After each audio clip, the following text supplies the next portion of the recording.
This is about the lesson, the full moon, January 16th, on the Hawaiian island near to the Mauna Kea, wants to teach us. And I have procrastinated making this video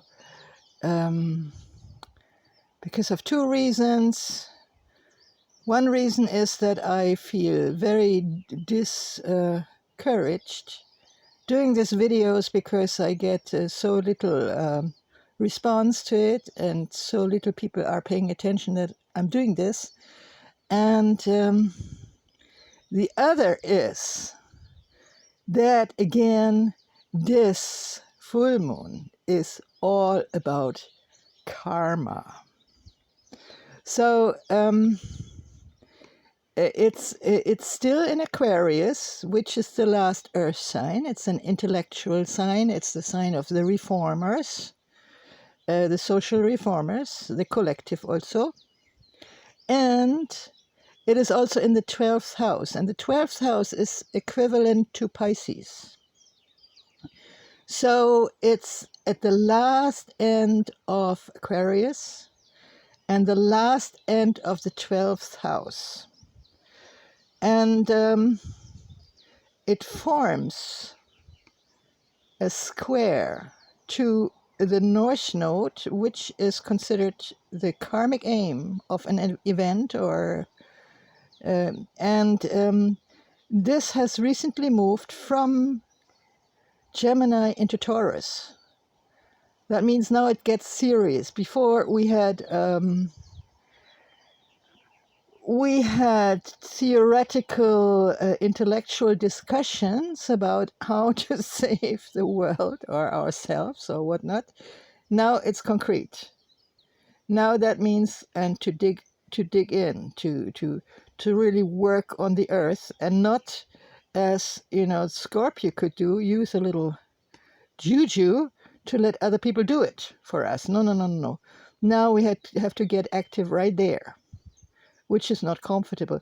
Now, the North Node is always, of course, opposing the South Node. And because that is so obvious and known, it's not mentioned in the normal charts. But if it would be mentioned, you would have a complete rectangle here. Points right here. And so you would have a complete rectangle, and which in Germany I've learned to call it, it's the achievement rectangle. That means one is constantly struggling. I know a few people who have such thing in their charts, and those people are so used to struggle that they think that there's no other way of living. So anyway, what is very, very helpful is here that Pluto and Mercury is still very close. Remember, I think it was at the 12th, or I don't know, it was just recently that I have posted that they were in conjunction and in an absolute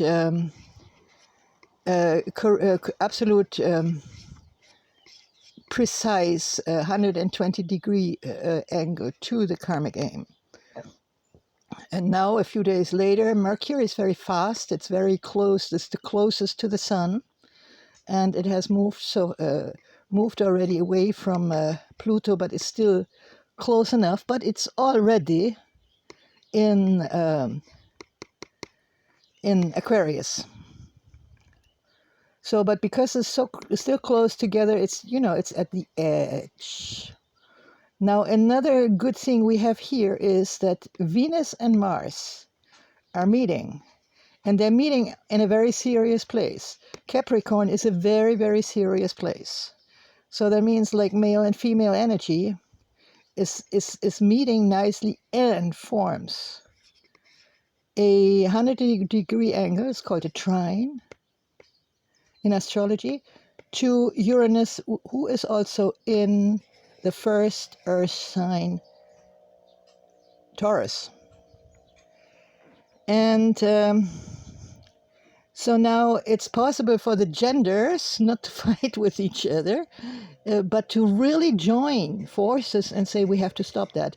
We have to stop that for our children. Whatever is happening now, poisoning us, trying to kill us, please beware. We are in a depopulation agenda time. Yeah, we are sprayed from above, we are poisoned from below, and from all sides. And there are so many suicide hotlines to remind us that good people should rather commit suicide instead of taking up place and space. And now, we have this whole movement of enough is enough, which it will not be enough. I'm telling you, people, it's not enough yet. It has just started. It has just started. So beware. But here in Hawaii, we have so much possibilities to change the situation. Once we are conscious of what is really happening.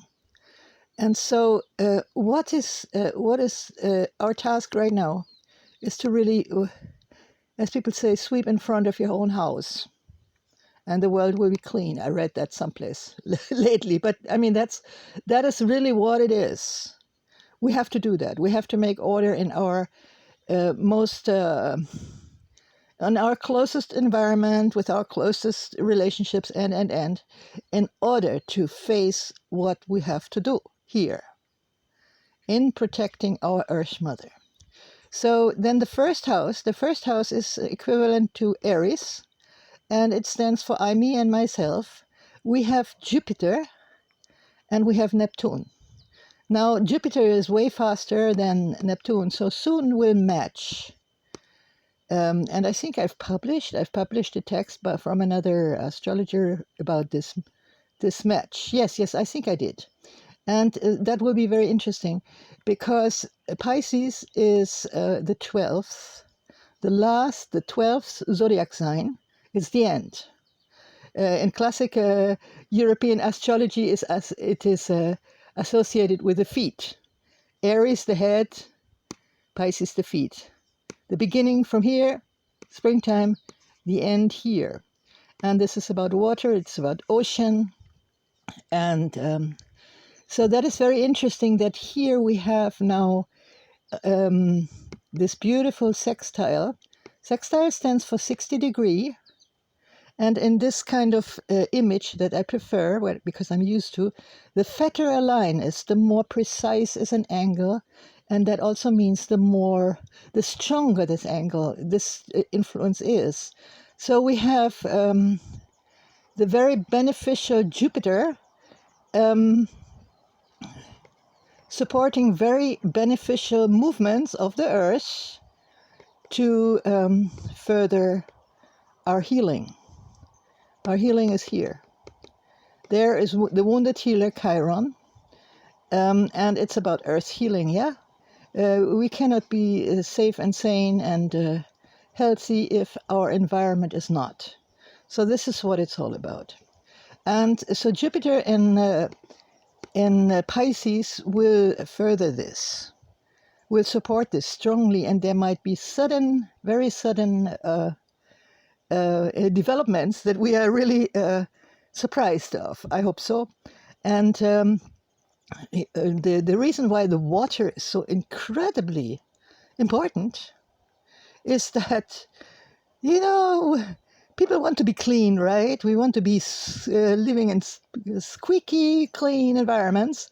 And instead of, using clean water, it is civilized to use the worst toxins and poisons possible, and to kill germs and all of this, But we need the water to be clean, to be able to live clean lives. That's very simple. And so that is the whole domain of Pisces here. That Pisces, the ocean, the last water sign, is the last sign in the whole zodiac, represents that. In Hawaiian, it's Kai, while the fresh water, which is called sweet water in German, is Vai, and Vai in Hawaiian means wells. So the water that's the basis of life. That's for me, that's the representative of the mother spirit. All life comes from water, whether from our amniotic fluids as women or from the ocean. So there should all eyes will be on water and how we are treating water. And so this is very, very important. But again, I want to repeat, we have to go inside our own self. We have to look for, what we don't like about ourselves. Many times we are it's getting in our face in form of people that we really, really don't like because. But when we really go very deep, we see it's because of things we don't like about ourselves, and we try not to show that we have it in us. So that's about it. And then when you see a long green line, not these small ones, I don't even ever think about them very much, but the long green lines also means karma. Now here we have the moon. And the full moon is, of course, opposite of the sun. That's why it's full.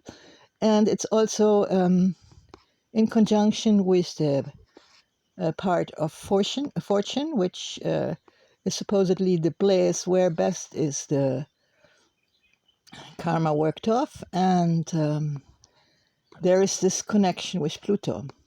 And when there is a difficult connection with Pluto, it always shows there will be this is a sign for violence.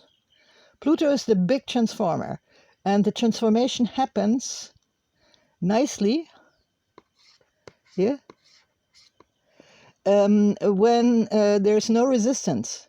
But when there is resistance against change, then Pluto becomes very violent. Yeah, so that we have to be aware of in our private lives, and we can also look for it in the political life around us. What's going to happen in this regard? And as it is connected with the moon, it will also be connected with a feminine or a female influence. Like, I want to make the distinction between feminine and female. I think female is just woman, and feminine is like lady or girly or something like that. So actually I prefer female to feminine, but that's a matter of taste. So this thing happens here in the 11th house. 11th house is equivalent to Aquarius. And this also stands for the collective. A lot of things is going to happen in the political life.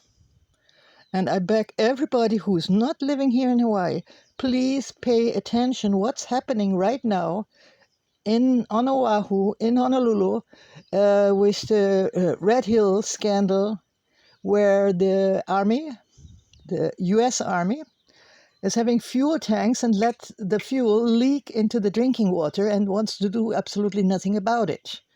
Because it's possible that if we stand together and if we're strong, that we can really chase that military sickness out of these beautiful islands. Okay, this is what I'm standing for, whether you like it or not. Yeah, so I think that's it, more or less. Let me see, what have I forgotten? No, basically nothing. Now, okay, I want to talk about the 10th house, because the 10th house is also the domain of Capricorn. This is, where people have their mission, their vocation, and it's empty. Although there's this beautiful trine from the wounded healer, and it's in fire signs. Yeah, this Aries is the first fire sign. which means that healing has to be done actively, if not to say aggressively. We have to think about healing and act towards it. And here, this is the point of vocation. But there is, right now, there is not really much to do for us here. This is empty. The 10th house is empty. So what we have to do right now is really, clean in front of our own houses or homes or whatever, Look at our own karma. That is very, very important, because many times it's like us against them. Yeah. And that is the whole trap. For everybody who's standing up here in Hawaii for a future worth living, we always are confronted with the opposite. So it's very, very easy to think, well, we are the good guys and the bad guys are over there. And when we're really, really honest, it's maybe we are not all that good and they are not all that bad, and we have to come to some kind of compromise is an ugly word, but we have to come to an understanding. And for those of us who always feel like, what beautiful phrase I heard today, it's like a fart in the wind, or what we are doing, we have to understand that the implications of what we're doing by protecting the land is far, far greater than we think, the ripple effect. Okay, I want to leave it right here, and please subscribe to my channel, like me. I need that. Okay, thank you.